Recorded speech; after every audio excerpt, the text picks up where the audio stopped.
Hey guys, what's going on? It's Eli, back with another review video. And that's right, and as I did my best, teasing in the last review, which film I was going to be reviewing along with one of my friends, yes, that's right. You read the title of What Me and one of my good friends, Elijah Goring. It's good to have you for this. Thank you. It's been a pleasure. Yes, that's right. Me and my good friend Elijah Goring, we are in fact finally reviewing M3gan. Yes, M3gan. I don't know, where to start, because when this film came out, it took off. I honestly, for me, I really can't remember what I thought of this film at first. When I heard about this and, yeah, I don't know, because really, I can't remember. But honestly, I don't know, because knowing, what this movie was going to be like and seeing the trailers, it kind of gave me that feeling, and I'm sure that there are others, not just myself, that would kind of feel the same way too. Not to try to compare it with another certain, horror figure, another horror figure doll. You get my point, which I'm of course referring to Chucky, because for me, I kind of feel like Chucky and M3gan, they kind of share a lot in common.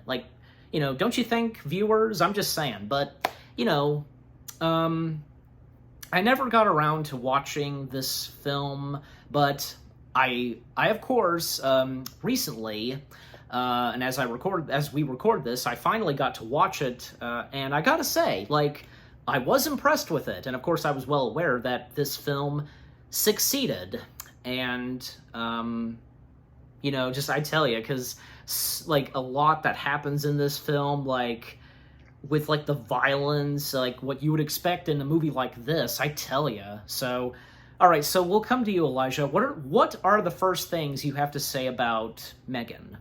Oh, that's a good question. Oh my God. Yeah, I saw this movie in January. I saw the trailer before the movie came out, over a year ago. Of course. Everybody, including myself, we all saw the trailers before we saw it. So, Getting back to what I was saying, it's funny. It's kind of to me, it's for M3gan. Me personally, it's like Annabelle meets the Terminator, right?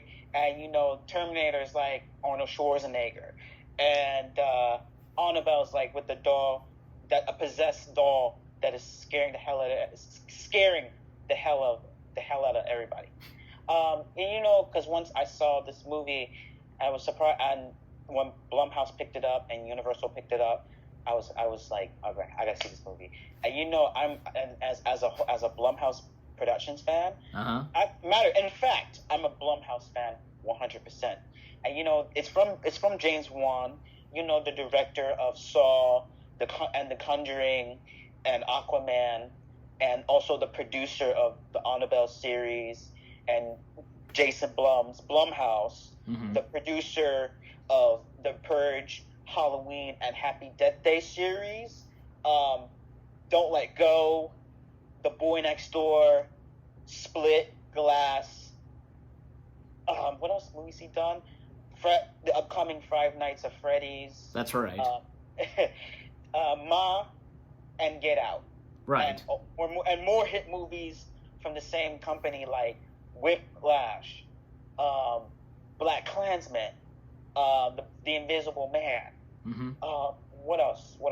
Oh, so many movies that the same company. Blumhouse's Truth or Dare and Fantasy Island, and last but not least, Paranormal Activity series. But that company made a lot of movies since decades ago, and and basically once Blumhouse signed the deal with Universal as their production deal, and their debut together was The Purge series, and that's how Universal and Blumhouse had a big success together, and a good partnership. Exactly, and a good partnership alongside with Sony Pictures and Sony Columbia Pictures and Screen Gems. Mm-hmm. And for Blumhouse, because yeah, I'm right. For Blumhouse, well, Blumhouse did the Insidious series with Sony Pictures, and I think this one, and then this same company. So once, and I saw Insidious: The Red Door. Screen Gems distributed the movie alongside with Stage Six Films, Mm-hmm. and Screen Gems and Stage Six Films did Don't Breathe movies together, and the remake of The Grudge, Mm-hmm. which is the R-rated version of that, Right. not the Sarah Michelle Gellar movie from 2004 and 2006. I know Sam Raimi produced those movies as well, especially the remake, and also the R-rated version of the remake. Uh-huh. And for Columbia Pictures, so Blumhouse joined forces with Columbia Pictures for Blumhouse's Truth or Dare and The Craft Legacy, which is a sequel to the first Craft movie. Right.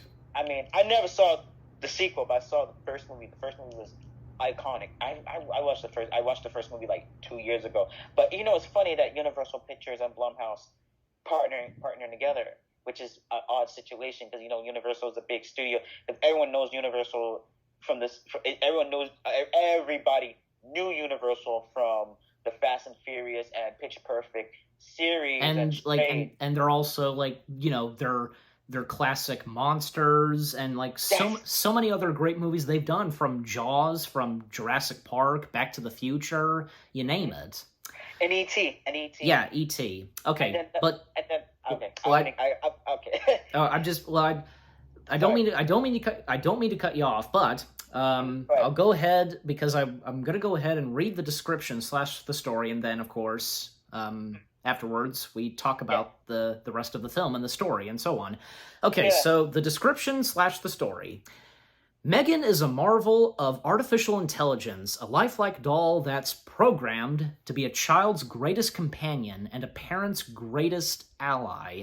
Designed by Gemma, a brilliant roboticist, M3gan can listen, watch, and learn as it plays the role of a friend and teacher, playmate, and protector. When Gemma becomes the unexpected caretaker of her 8-year-old niece, she decides to give the girl and M3gan prototype a decision that leads to unimaginable consequences. So, now that I've read the description / the story, on with talking about the film, because I'll go ahead and start because at the beginning of this film, I didn't see it coming. I don't know if you did, Elijah, but the opening to this film, because we start off with clearly, because what's in this movie clearly, because it's a parody of Furbies, and they're called Furzies. Basically, as the commercial explains, a little girl having fun with her pet dog, and then, oh my gosh, for this being in a commercial, there's no way that they would do this in reality, but the little girl's dog dies, and the dad saying he has a suitable solution for his little girl, and giving her a Furzy, a robotic pet, and so on. And there's even an app that you can play which is activated with the Furzies, and even say the Furzies can poop. Yeah, I've seen there have been those kind of toys that have done that, so especially potty training. But we of course have one of the main characters, Katie, played by Violet McGraw, and her parents, I think it was, Allison Williams? No, I mean, Allison Williams she's the aunt, but I'm talking about her parents, because we see that, her dad is, he's driving, and we find out a little bit later because, they were gonna do some skiing, and, it was a bit difficult for them to drive in the condition of the snow, and, waiting for, they stopped at one point, even when, say, the car was kind of getting out of control, and, Katie's parents kind of bickering and so on, and, they stop, and, as Katie's mom says, wait until, a snowplow comes in and, shovels it and out of it. and right as she said it, we see lights, and like literally the snowplow, like it crashes into the car, and then we of course come to like the toy company like that makes the Furzies, and of course we have our main character Gemma, played by Allison Williams, and basically like her and like her two co-workers. I think yeah, it's Cole and Tess.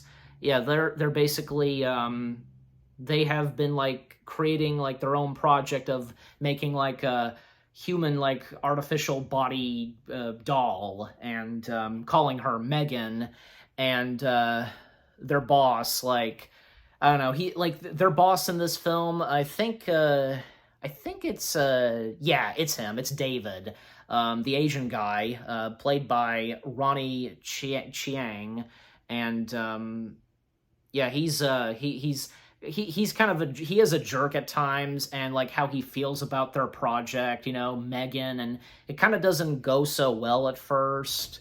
And at one point, because it kind of exploded, the head exploded, and the fact that just about started with like Megan's personality and how she kind of sinisterly you know the word I'm trying to say, sinisterly, sinister. yeah, I don't know why I'm having trouble saying that word, but you know what I'm talking about. But like Yeah. that the smirk that she has, like what they were creating, and yet they had no idea what they were creating, because like this artificial doll, and maybe like for some audiences, even like after, of course, after seeing the trailers and knowing what this film is about, you can tell already, because this robotic doll that they have created, calling her Megan, like there's something about her that just, oh my gosh. And by the way, about the character Megan, because the doll, it's, oh my gosh, it's really cool, because it is an actual like little girl actress, like in costume, like it's an actual person like in costume as Megan.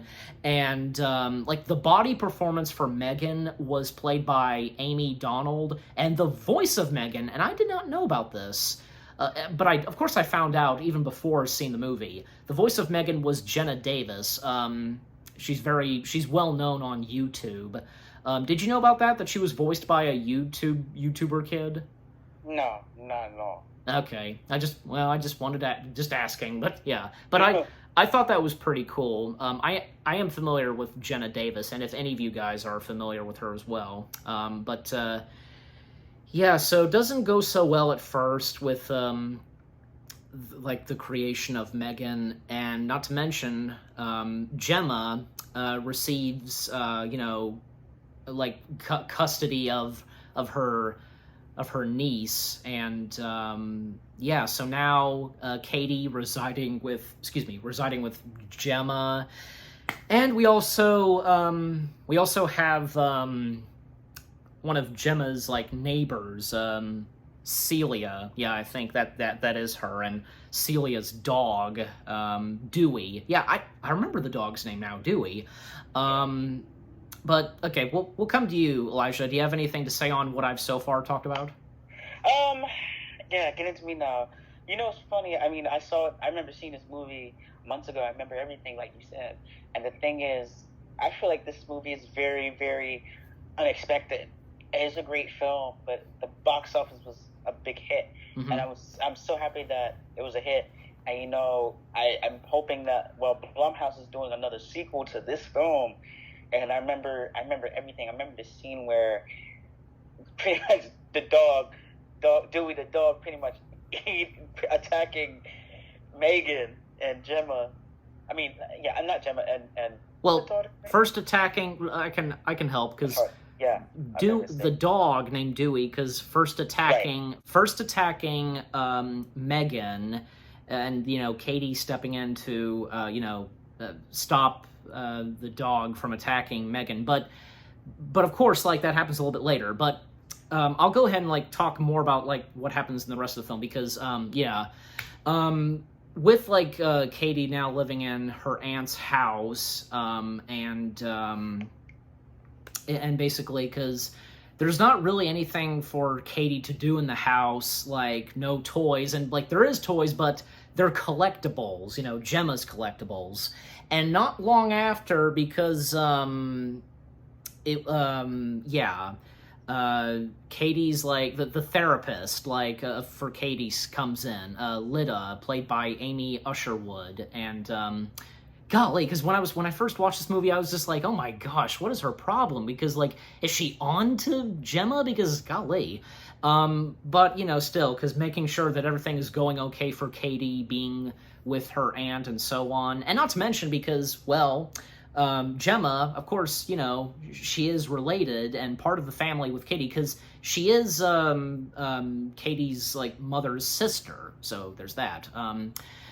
And basically, like, there are two other robots that are in Gemma's house, and which being basically in this film we have the movie's own version of Alexa being Elsie. And there's also a robot that this was like the first robot she built when she was in college, named Bruce. Bruce doesn't seem that much at first and like to Katie, but Bruce would have a big part later on in the film, and until we get to that. Because still, like, for Gemma, still trying to figure out on what to do with Megan. Well, and when it comes to, say, Bruce, and Katie's saying that, she wishes that she would have, like, a toy like Bruce, and she says that if she would have a toy like Bruce, then she would never want to have another toy again, and that gives Gemma the idea of, working on Megan once again, and presenting it to Katie. In fact, there's, like, a demonstration for, a presentation for her boss, David, and not to mention, like, David's assistant, Kurt. Yeah, I'm pretty sure. Yeah, Kurt. Because you kind of feel sorry for Kurt because, David kind of giving Kurt a hard time. Kurt, he's, like, doing his very best, and so, like, the presentation that Gemma presents to David, I don't know, because seems like it's not going well at first. In fact, like, at one point, Katie and Megan are they're about to draw a picture or something, but in fact, how Gemma drew on a piece of paper and then, like, spilling water, wow, because, like, really cool for Megan because of what she drew, like those kind of drawings where it looks so good and, like, real because of a person, and so it's really cool. And so, and it goes really well. The presentation for David goes well, and of course later on, because Katie and Megan they get attached, and well, she gets attached to Megan, and very too much attached, I should say, and up to that scene that you brought up, Elijah, because where the dog attacked Megan, because, well, even at one point, like, Katie was, like, doing bow and arrows. In fact, throughout most of this film, like, Katie learning and studying, like, bad people and killing and stuff like that. In fact, overhearing what Katie said at one point, and when Katie couldn't find one of her toy bow and arrows, in fact, it was over there at the fence, and where the hole is, and where the house and with the dog is, going after it, and the dog attacking Megan, Katie stopping the dog, and even the dog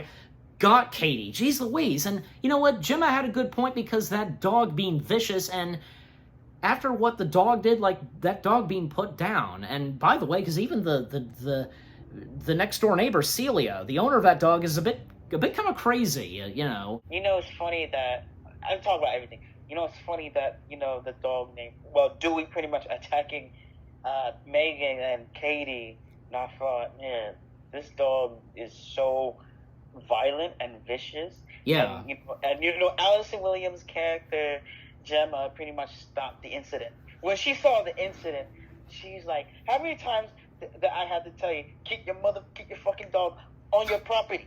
I was like, "Girl, you just saying you're dropping the F bomb right there, Yeah. and she had enough. And it's funny, like she's pissed. She's pissed that Mm-hmm.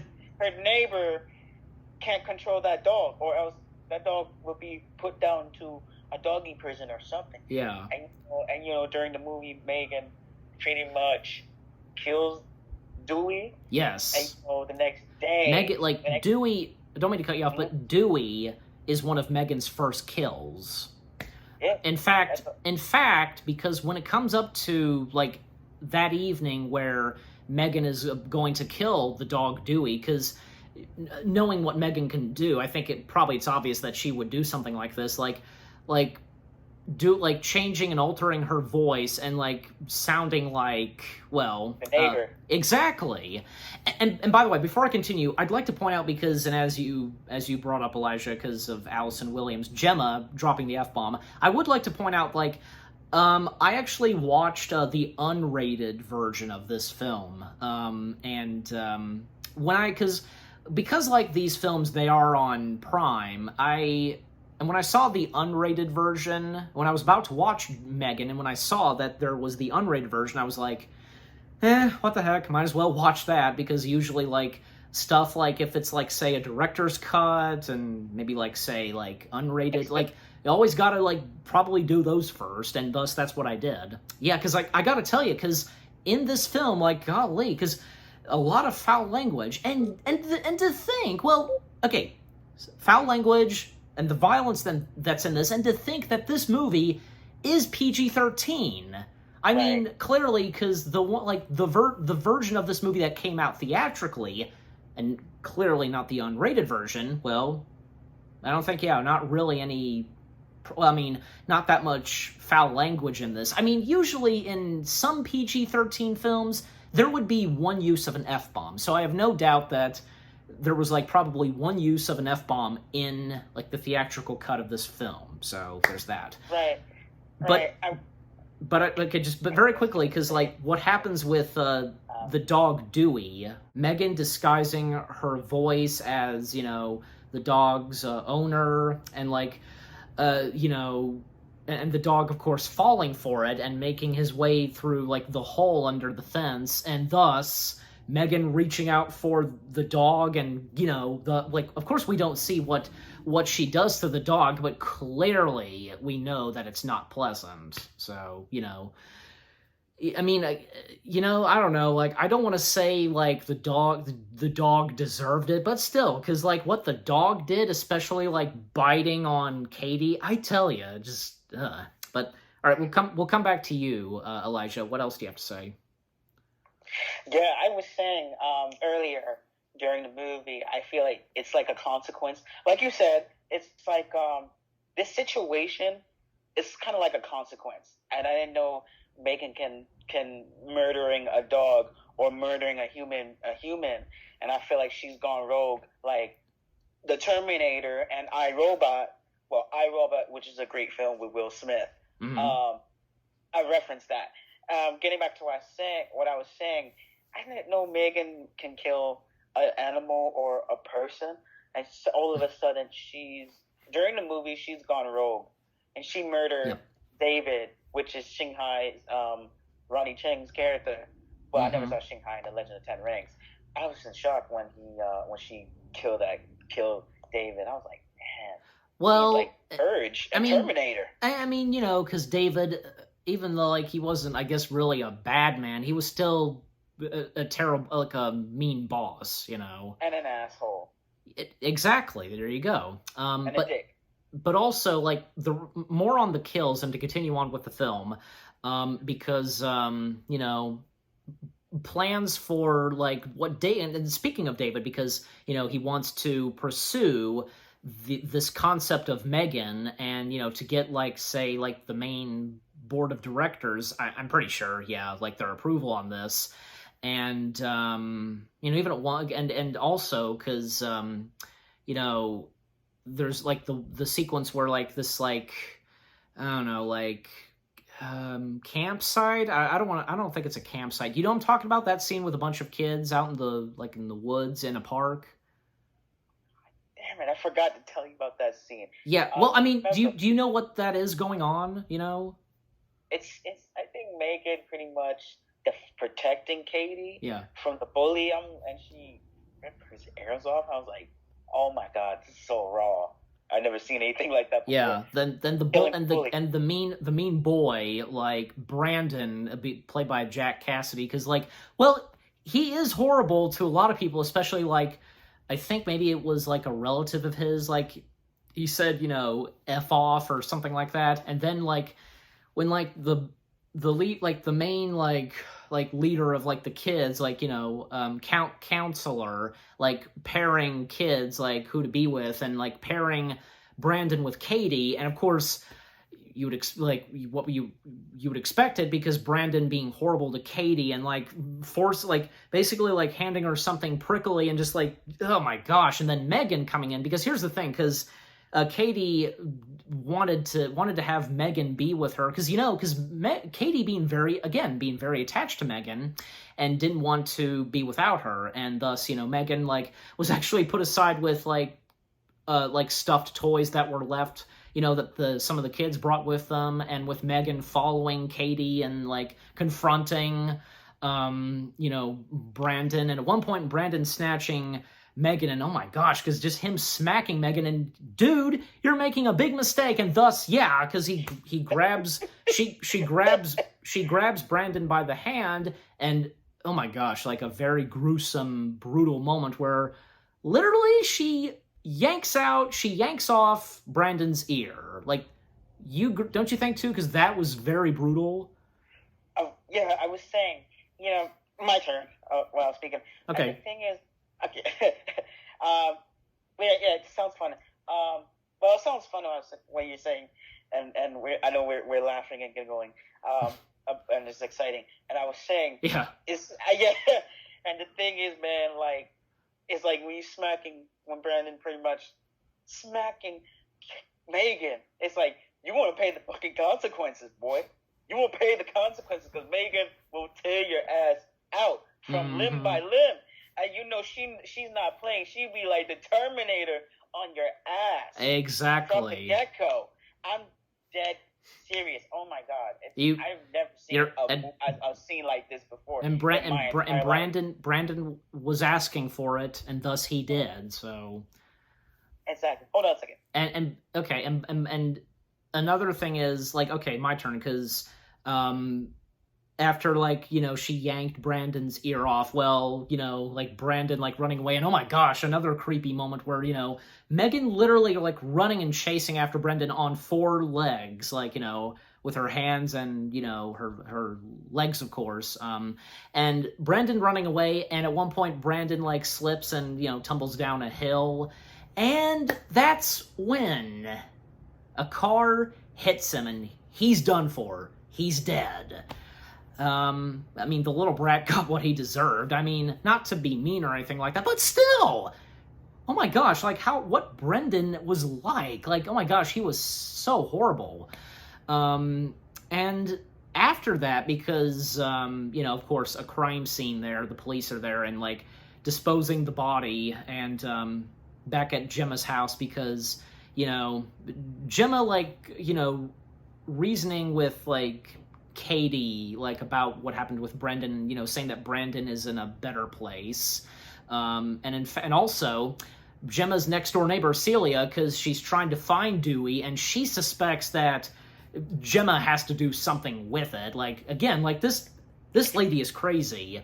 And by the way, because, yeah, I should have seen it coming too, Megan does dispose Celia, and, like, one evening, like, that, like, I guess, yeah, that evening, because when, like, Celia is out at night still trying to find her dog, and then at one point you hear some whimpering, and it's clear that it's Megan imitating the Dewey, and, like, Celia, like, she thinks that she's hearing her dog's voice, like, in, like, the outside, like, cabinet, yeah, keeping all the garden tools and so on, and, you know, of course, she sees Megan, like, Megan pops out, and thus, like, Megan, like, spraying on her like a power hose, like, power wash, and like shooting like a nail, and oh my gosh, like going through her hand, and using in like another like power wash, whatever the heck it was, and like kind of like peeling off her skin and so on. Oh my gosh. And well, of course, Megan finishes her off, and wow, because like the blood dripping and like pouring down to the like sewer. Jeez Louise. Like, you have anything to say on that as well? Like the death of the neighbor and so on? Yeah, I remember. It was like poison. She killed the neighbor. Megan pretty much killed the neighbor, and I thought she's like the Terminator for real. Well, yeah, that's already been established. So right. I said that already. But you did. She killed their neighbor. She kills Gemma's neighbor. She killed the owner, the owner of Dewey. First the dog, then Brandon, exactly. And then Celia. Yeah, and then the neighbor, and I thought she finally paid the consequences. She begging for mercy when Megan not buying the mercy. She continues spraying the poison until she's dead. Yeah. And I thought, this is brutal, and this is like a massive consequence, and it's a big mistake that she begs for mercy. She's like, no, stop, don't do this. And Megan I feel like she'd take revenge. I accept that. I buy that. Yeah. I buy that a lot. Mm-hmm. And so, okay, now coming to me, because after that, and well, the next day, because like police have shown up and they're disposing Celia's body. I wouldn't say disposing, but still, getting rid of the body and bagging it up. But one police officer like talking with Gemma and how like does it like saying it's not like not connected to what happened with Brendan, but still, and Gemma being very suspicious about Megan, and she tries checking at one point on her laptop, like recording / video files from Megan, because clearly Megan would have some video files of what she had done, but trying to find and see if she had anything to do with these 3 deaths. Yeah, they have already been deleted, clearly, because this was Megan's doing. And a couple of times where Megan like is confronting and terrorizing Gemma, and where like at one point like Gemma like tricks Megan, like, do you see this, look at this, look at the tip of this pen, and that's a distraction because she turns off Megan.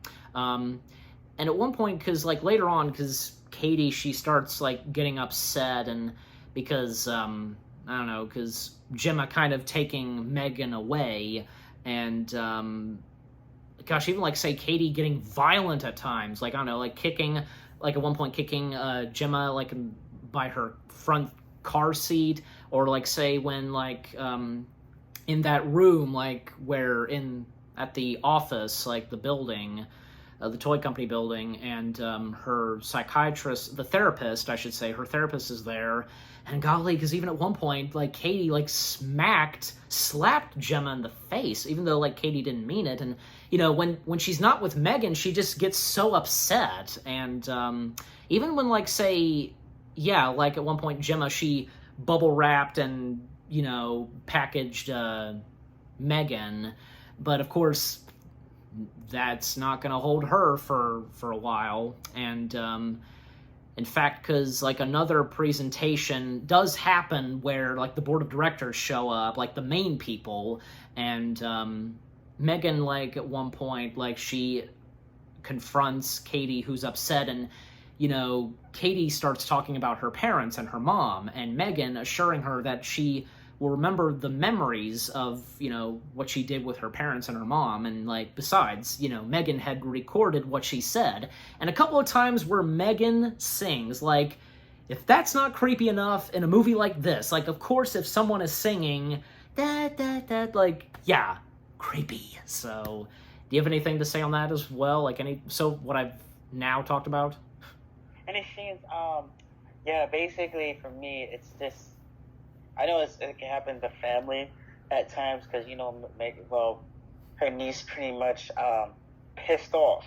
I remember about the car scene. I remember when she get out of control, when she she's pissed off, and she's been pissed twice, and she slapped. I'm shocked that she slapped the shit out of Yeah.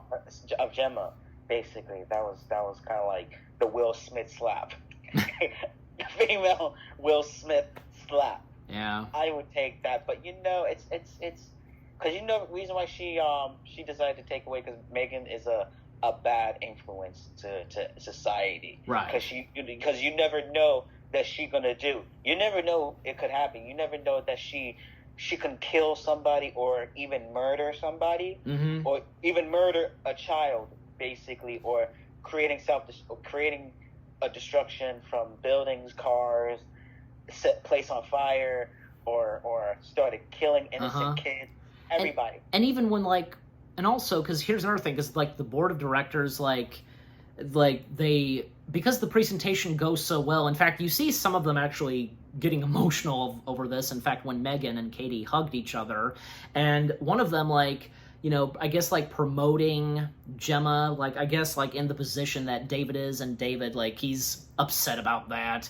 Talk about a greedy boss. In fact, they approve the whole thing of the concept of Megan, and right in the middle of the situation that's going on with the prototype of Megan, and for Gemma, geez Louise. But and a little bit later, because there's there's already commercials, news reports about the whole thing of Megan starting, and an interview with Katie. And here's another thing, because with Megan and Katie getting so attached, because it's really the thing is it takes away the whole thing, because Gemma needs to be there for Katie, not Megan. It has to be someone in the family, not some prototype or doll. And that's and basically Megan kind of being a replacement for Gemma to be there for Katie. And I think, yeah, of course, clearly Gemma realizes this, and even at one point that evening when the presentation is going to happen and so on, Gemma is going to be taking Katie home, but also, yeah, because they have to, her and her co-workers trying to, resolve and figure out the problems with Megan. Her co-workers, Cole and Tess, working on it, and at one point, because Gemma called Tess, and, I thought at first that she was talking with Tess on the phone, but, oh my gosh, Megan got into Gemma's phone. Actually, I mean, Tess's phone, I should say. Basically, yeah. Megan, altering her voice to sound like Tess, tricking Gemma. In fact, because, yeah, Tess was not on her phone. Her phone was set on a table. And even Tess, she did notice on her phone that, there was the call had ended. And I'm not sure, because if they realized, if her and Cole realized that something was up. But they, of course, do find out when Megan, because, she's tied up and such, she starts attacking them, and especially Cole. At one point, she's, Megan is choking Cole, but Tess, of course, does save Cole. Even at one point, Megan sets off, fumes, and, well, they were lucky to survive from that, because, a little explosion does go off. Not thank goodness for them, not a massive explosion.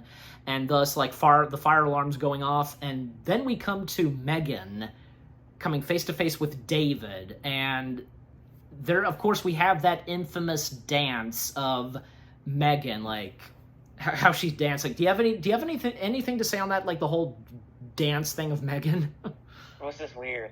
It was just creepy. Yeah, it's here's another thing, she did this out of nowhere, so I don't know how she learned that, but about that idea is kind of like this popular kid dancing things who's better than another human. But the thing is, about getting back about the scene that you're talking about, it's Megan creating this chaos. She started nearly pretty much, thank God for the co-workers didn't die, but she's creating this.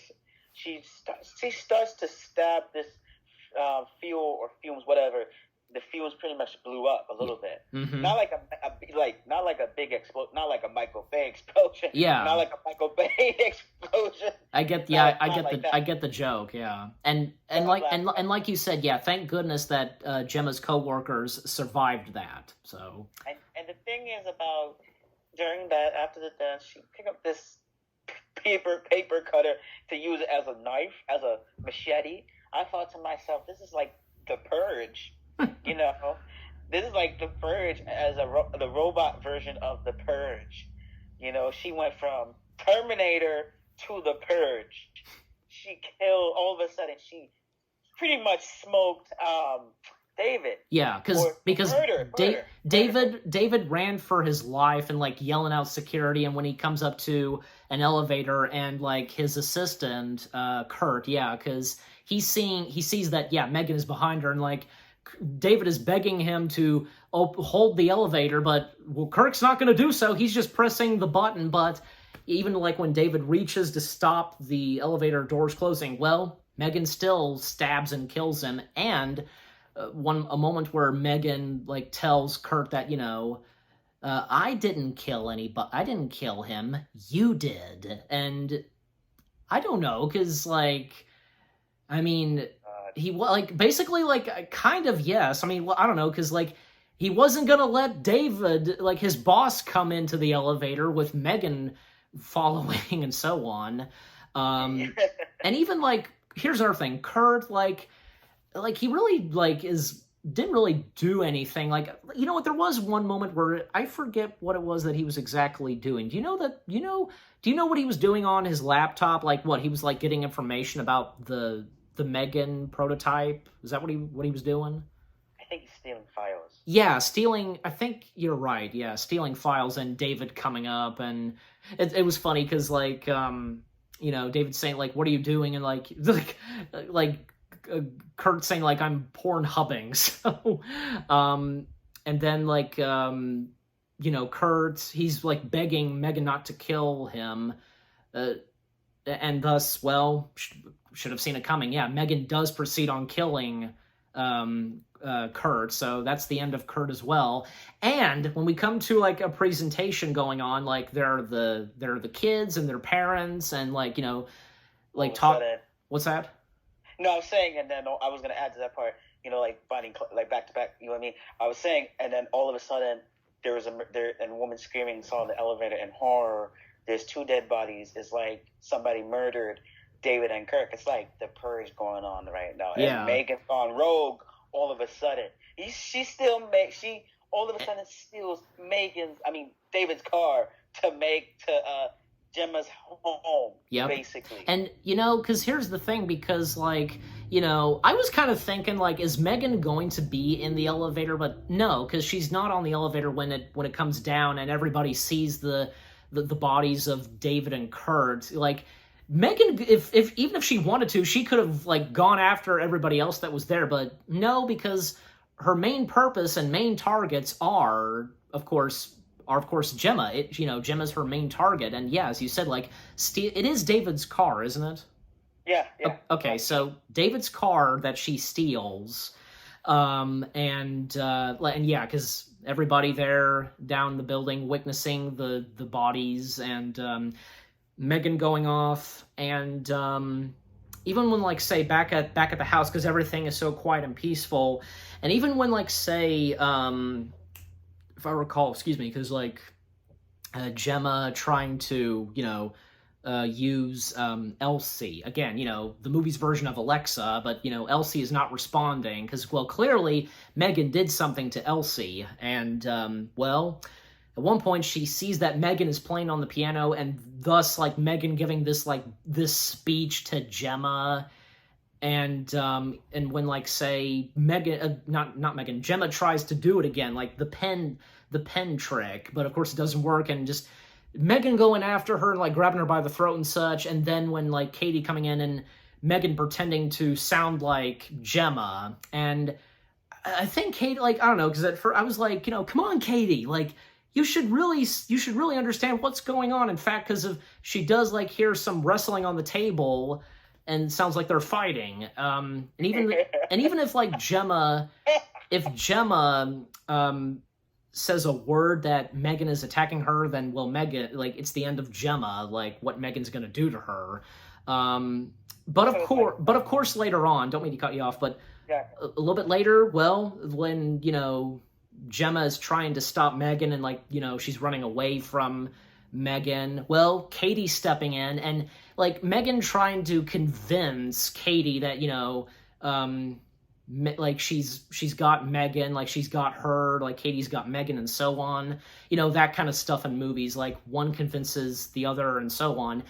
But good for Katie on her part, because she's got gloves on and she activates Bruce. And this was a big moment for Bruce, where Bruce starts fighting Megan. Do you have anything to say on that? Yeah, I was saying the ending. I was surprised that Megan turned into a badass when she started. If you don't do this, if you don't follow what I said, I swear to God, I think she said, I swear to God, I will rip your fucking head off. And Yeah. I was like, man, this is a badass moment. And Uh-huh. she went straight to rogue state. She went rogue all of a sudden at the end of the movie. I was surprised that her niece with her robot Bruce. I was like, this is a badass moment.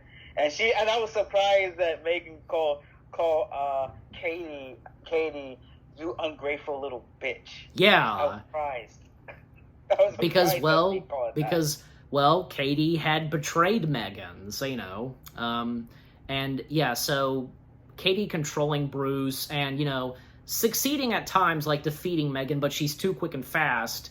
But Megan being ripped apart bit by bit, like she's split in half, but she's still like moving, and as you said, like grabbing Katie, and you ungrateful little bitch. And even when at one point, I think it was Bruce that did this. I'm pretty sure. Yeah, it would have to be, because ripping off Megan's face. We see the functions and going after Gemma, Gemma and Katie, they do succeed, and I think Katie did this, like using the pen to stab right in Megan's face, and thus Megan is destroyed. And afterwards, well, because they get outside and the police show up, and we see, and this was nice, we see Gemma's co-workers. Again, they have survived that explosion. Yeah, that explosion. Tess and Cole, and golly, because even Cole, like, he showed up and he took off like that oxygen mask, like because of after what happened to him. I guess I'm sure like his conditions were okay, and it depends, But yeah, they're there, and all ends well. Everybody is safe, and as Gemma and Katie, they walk out of the door, we see on the countertop with Elsie. Elsie activates, and clearly it's Megan's doing, and clearly Megan has survived and has like transferred to like another robot. Megan is not defeated. Is not defeated yet. She's still active, and so on. Oh my gosh. Leaving it off right there. Wow. Just what a way to end the film right there, don't you think? It's very unpredictable for a movie like that. It's just my thought is this movie is very unpredictable, but I wouldn't say it's like a horror movie. It's a sci-fi horror because of the elements of it. It's and like, there is with robots and science fiction, making it a sci-fi horror film. That stuff. And what I like about that, I mean, I like the horror genre, but to add with that part with another genre, which is sci-fi horror, sci-fi horror, horror comedy, horror thriller, horror psychological thriller, and mostly horror dramas. Yeah, it's like so much in this movie. Yeah, I like that. I like that idea, but it's like, again, it's Annabelle meets The Terminator meets iRobot. 3 movies combined. But I know I said the first 2 movies, like I said earlier, but I'm saying I'm added iRobot because iRobot is like rogue robots. Exactly, except for one robot who is not rogued. Yeah. Oh, Sonny. Right. My guy, Sonny. And the And thing is, it's and just crazy. well, and just very quickly, because you brought up Terminator and all those other stuff, like in comparison to Megan, because like I said early, I really feel because like just some similarities between Megan and Chucky. Again, as I said, I feel that they share some things in common, no doubt about it. I'm sure you guys would agree too. And I know for you, Elijah, you're not into the Child's Play films and so on, but I just thought I'd point that out because I think it's so obvious. So there's that. Yeah, and there's a TV series of Chucky as well, Right. on USA and Sci-Fi. But the thing is about on Annabelle and Terminator, because Megan she looks like the robot, the hybrid of Annabelle, and also she's like the female version of the Terminator. Mm-hmm. But those movies, two films combined to that level, and also iRobot because of the rogue state, and the robots, the USR robots pretty much gone rogue and started Right. attacking and killing everybody, and also murdering everybody, which is a very vicious and brutal thing. Mm-hmm. And I've never seen Megan doing anything like this before, which is terrifying and horrifying and brutalizing everybody and she making people living into terror. Mm-hmm. And then she kills 3-4 people in this movie. 4 people she's been killed. She killed 3-4 people. Five. I think that's a total of 5 people that she killed. 5 people. 5 people she murdered, and also she smoked everybody. She clipped everybody. Oh my God! I have never seen a robot that is so evil and a bitchy vibe. Yeah. And calling Jim and calling Katie an ungrateful bitch. I was like, what? Oh, beat her ass. I'm done. I'm done with her. Yeah. Please. And again, yeah, because again, Katie did so by controlling Bruce. So, yeah, but I wonder when Bruce had like a spinoff for his own movie. I don't know, but anyways, so yeah, Megan, God, because I tell you, like, this was a pretty good film, and I enjoyed it, and I know you did as well, Elijah. Like, what are the last things you have to say about this film? Oh, I loved it. It was a successful movie. To me, it was very successful.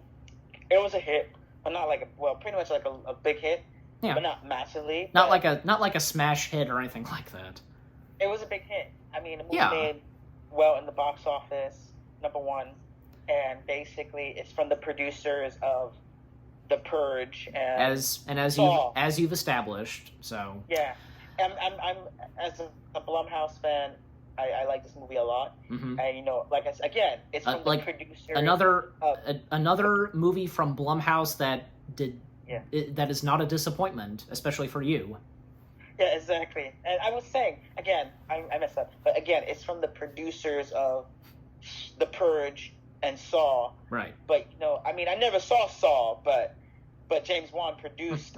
James Wan did Saw as a director. Yeah. And Insidious and the first 2 Insidious movies and the first 2 Conjuring movies as well. Right. Which is a very rare opportunity. And Blumhouse did The Purge and Happy Death Day series and Get Out. Mm-hmm. Also Whiplash.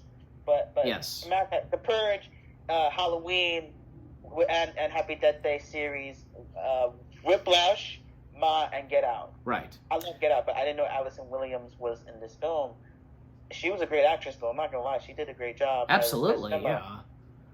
And does very well in horror films. So. I think that was Get Out was her first horror movie, but I'm pretty sure it was, yeah. And then another thing I know, she's from HBO's Girls, the TV series Girls. That's how she started her career. Mm-hmm. I've never seen her in a Blumhouse. I think that was her second Blumhouse movie since Get Out. Right. But Get Out, I highly recommend Get Out. It's very terrifying, but not like terrifying, but it's a movie about a horror film about racism in a disturbing way. Right. I've never seen a movie like that, which is so creepy and odd. But it's just, my God, brilliant. It was a masterpiece from writer director Jordan Peele. Mm-hmm. But this movie, this Megan, oh Megan, it was a fun movie to watch. But Yep. I have never seen a movie like this before, which is so raw, which is so brutal, which is so unexpected. That I was saying, for Megan, I have never seen a movie like this before, which is very raw, Mm-hmm. very brutal, very unexpected, and very terrifying Yeah. for a sci-fi horror movie like this. Yeah. Since The Terminator and Annabelle. Right. And as for me, coming to me, because yeah, I would agree with you too, because never had seen a movie like this. Like, well, any movie like you would never see a movie do something like this and so on. Because again, just so much to it. Like, I tell you. But yeah, because again, like, I thought this was good and I enjoyed it. Because it had great acting in it. Like, the characters were good, the story was good, and it did pretty well with its emotions. And yeah, there were with some funny moments here and there. And again, like, good example, like that the dance that Megan does out of nowhere. So there's that. But yes, okay. So let's come to rating this film. Like, how do we rate this film? Good question. Like, we'll start with you, Elijah. How do you rate this? I would say 4 out of 5 stars and 8 out of 10. I would say. Okay, and for me, it's okay, because what the heck, I'm giving it 8 out of 10 stars. That's right, 8 out of 10 stars for Megan, for me. So yeah, but yeah, I'm glad that you and I, Elijah, we got to review Megan. And this is our first horror collaboration together. That's right. Yeah, because I had a great time doing it as well. Yeah, and because as I recall, like, we hadn't reviewed, like, any, like, horror film, and this being the first one, so yeah. And what about you guys? Like, what did you think of Megan itself? What did you think of me and Elijah's review? And, just, yeah, let us know, leave comments, and give this review video a like, as always. So, yeah, and again, it was great to have you for this, Elijah. Thank you. Any last words, like saying goodbye? Well, hopefully I see my good friends review in Renfield. Yes. Hopefully this year, and I can't wait to do another horror collaboration. I recommend Megan if you get the chance to see it, because I already saw it in theaters, which is crazy and unexpected and brutal and raw, and it's from Blumhouse, the producers of The Purge. Right. The Purge, Five Nights at Freddy's, Whiplash, and Get Out. Right. And right. Yeah, and I agree with Elijah too, because you know what? Because perfect to watch this film, and hey, especially like whenever it's like Halloween. So I think it's a perfect fit. It's one of those films that is a perfect fit, like, to watch around that time of Halloween. So yeah. So again, it was great to have you for this, Elijah. Thanks for once again joining me, as always, whenever. Anytime. Yep. Anytime. So, yep, with all that being said, guys, thank you very much for watching. We hope you guys enjoyed me and Elijah's review of Megan. More review videos coming your way. They're going to be awesome. Keep looking forward, and we'll see you guys in the next video /review. Take care, and peace out.